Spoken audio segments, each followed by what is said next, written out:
All right, so I just started not long ago on what is called the Burr Trail, the Burr Pass, which is a road that leads into Capitol Reef from Boulder, Utah.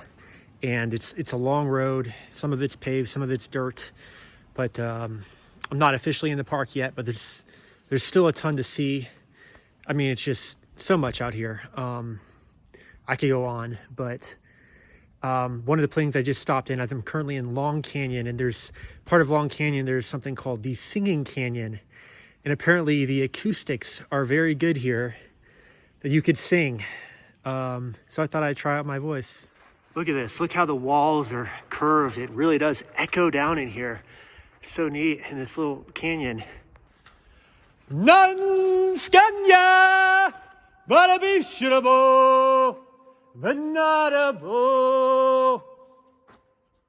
Wingo waka, wingo waka, wingo waka, wingo waka. In the jungle, the mighty jungle, the lion sleeps tonight.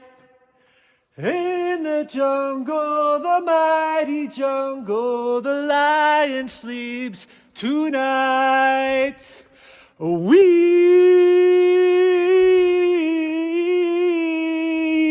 bum away. Hey Joe, where you going with that gun in your hand? Banana. I shot the sheriff, but I did not shoot the deputy.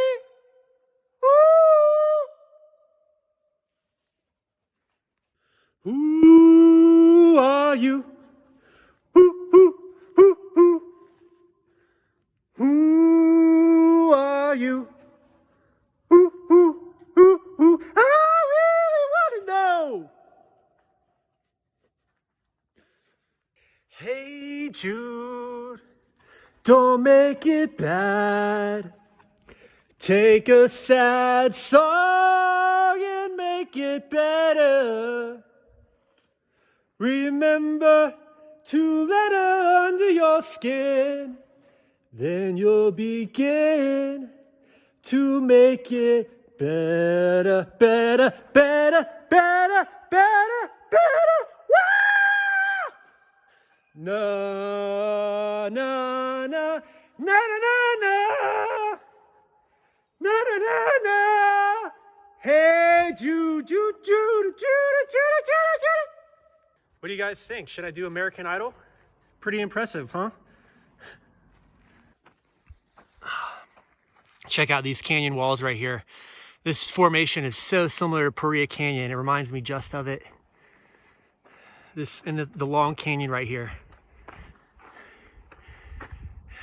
It's almost like a mini arch that just doesn't go all the way through and just has a back wall, but you can see the arch right there. Pretty cool. And more walls and holes in the walls from the canyon, and it just continues on like this. I'm right next to the road right here, as you can see. But I'm gonna try and get deeper into the canyon where I can get off this trail by the road. Just check out this view.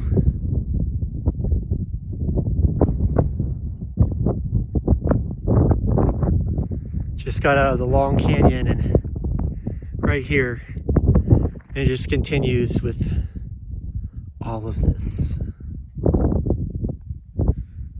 for miles. So I bet you're wondering, what do I do with my spare time? Well, I do lots of things, and some boring things, some exciting things, and some kind of dumb fun things. And here's, I don't even know if you can call this a dumb fun thing, but here's just a thing that I've been doing. I can officially say all 50 states in under 15 seconds. Would you believe that? You probably think it's possible, but just wait. I've been practicing, you know. This is what you can do when you put your mind to it, children. Dream big, and one day you'll be able to say all 50 states in under 15 seconds. That deserves some kind of award, don't you think? All right, so here we go. I'm gonna even try this to do this while I'm walking. All right, you ready? Alabama, Alaska, Arizona, Arkansas, California, Colorado, Connecticut, Delaware, Florida, Georgia, Hawaii, Idaho, Illinois, Indiana, Iowa, Kansas, Kentucky, Louisiana, Maine, Maryland, Massachusetts, Michigan, Minnesota, Mississippi, Missouri, Montana, Nebraska, Nevada, New Hampshire, New Jersey, New Mexico, New York, North Carolina, North Dakota, Ohio, Oklahoma, Oregon, Pennsylvania, Rhode Island, South Carolina, South Dakota, Tennessee, Texas, Utah, Vermont, Virginia, Washington, West Virginia, Wisconsin, Wyoming. All right, so 17 seconds. That still deserves an award, right? Pretty cool. So I'm currently hiking in Little Death Hollow, which is a canyon off, or a hiking trail. I don't know how many miles long it is. I'm about 3.5 miles on it, off the Burr Road. It was described to me, it was off Wolverine Loop. It was described to me as a maze of slot canyons, and that's just what it feels like. They swirl around and go in and out like a labyrinth. It's just like a labyrinth, except there's only really one way you can go, but it just feels like it's twisting and turning, and you have no idea which direction you're headed.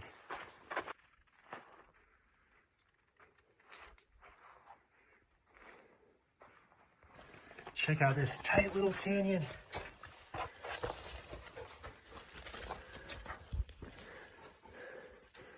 Pretty cool. What's up, Bo? First sign of water out here. And one of the cracks in these canyons that the sun can barely penetrate to dry up, and it just can't, it's trapped here, it can't flow down further. Narrow this is, Bo. Think we can make it? You look stuck. How are you gonna turn around? You gonna backpedal all the way out of there? Good for you. Nice moves. You should be like a safety. That's pretty good. This looks pretty wild to me. Like a little triple layered deck right there, and just all these wild looking formations in here. Look, you can see a boulder stuck, the very top, wedged in. Really reminds me of like that story of that guy, like, I don't know, 15 years ago, something like that, who was, he was in slot canyons in Utah, and he fell into the canyon, or he was on kind of traversing the canyon somehow, not on top of it exactly, like in it, but I think he was on top of it actually. And he stepped on a boulder, unlodged it, probably about the size of that boulder. And the boulder, he fell into the canyon. The boulder was unlodged because I think he stepped on it, then like jumped down, and then it fell on top of him, and he ducked and put his arm to block it. And the boulder wedged his arm into the canyon. So his arm was literally stuck between a boulder in the canyon. The name of the book he wrote was literally called Between a Rock and a Hard Place. So he ended up cutting his own arm off to get out of there. Pretty crazy story, and he survived, of course, to tell the story. And but yeah, I don't know where in Utah he was. I know it was a relatively remote place. It could have been pretty close to wherever I am, I would imagine, because I remember looking at the picture of him and the boulder was just about that size, you know, perfect size for a boulder to fall and land on your arm. And, you know, boulder that size, those things are incredibly heavy. That lands on your arm, you're not moving, you're not going anywhere. But always wanted to go to that place and explore canyons after that. Not necessarily after that. I've always thought canyons were cool, but just the way he described this guy's lifestyle was adventuring and exploring canyons and remote places and stuff. Just sounded so neat. Slot canyons are just pretty sweet because they're just, you know, these high walls, and you're just entrapped in this little area, and there's really nothing to compare it to. Just walking through them. So here I am. I am now doing it, and it's pretty sweet. I like it out here. I really do. I didn't imagine I'd be in Utah as long as I am, and I've always considered myself more of a mountain person. And maybe I'll get to Colorado and be like, oh, mountains are so much better than this. I don't know, but maybe it's just the nature aspect of it, being in nature, that I like. Just being out here, and it's just so wild. It's just no signs of, no domestication, no signs of civilized society. It's just all to itself. It feels I could be living literally in any period of time right now. Like, based on everything I've seen for the past hour, 2.5 hours, 3 hours. If you just put someone in and experience what I did for this past 2.5, 3 hours, I could be living in any period of time. I could be living tens of thousands of years ago, and you wouldn't know the difference, because there's no sign of anything modern out here, which is just so needed. This is the earth, this is a world that God has created. Really makes me think about God. Like, what kind of God created all this stuff? I mean, a lot of it invokes a lot of terror and menacing, and just the rocks look just so unforgiving and harsh.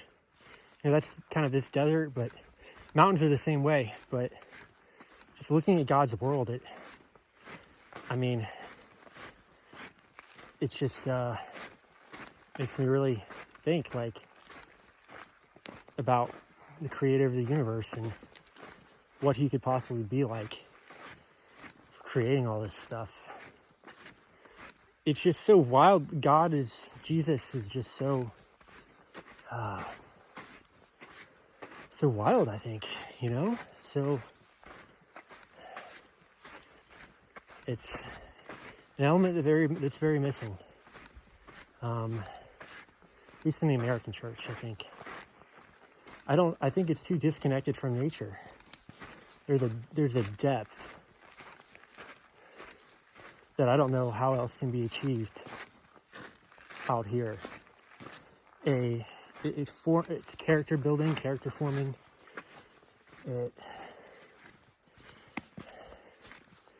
Just being separated from all the other voices out there.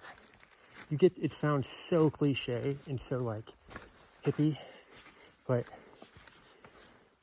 you get to know yourself. You get to know who you are, how you think, and what your preferences, what you're like out here, because there's no distractions. That's all you've got, and you learn to enjoy it and embrace kind of the mystery. That's what I love about this, the mystery, the unknown. You learn to embrace the unknown more, which society wants to shut down the unknown very much, often. Anyway, go out into the wild. Go get in nature more. Go get away from society and explore and, I don't know, follow your heart. Maybe that's what it all is, You have to have courage and break the routine. Do something different. My favorite quote, probably. Don't ask what the world needs.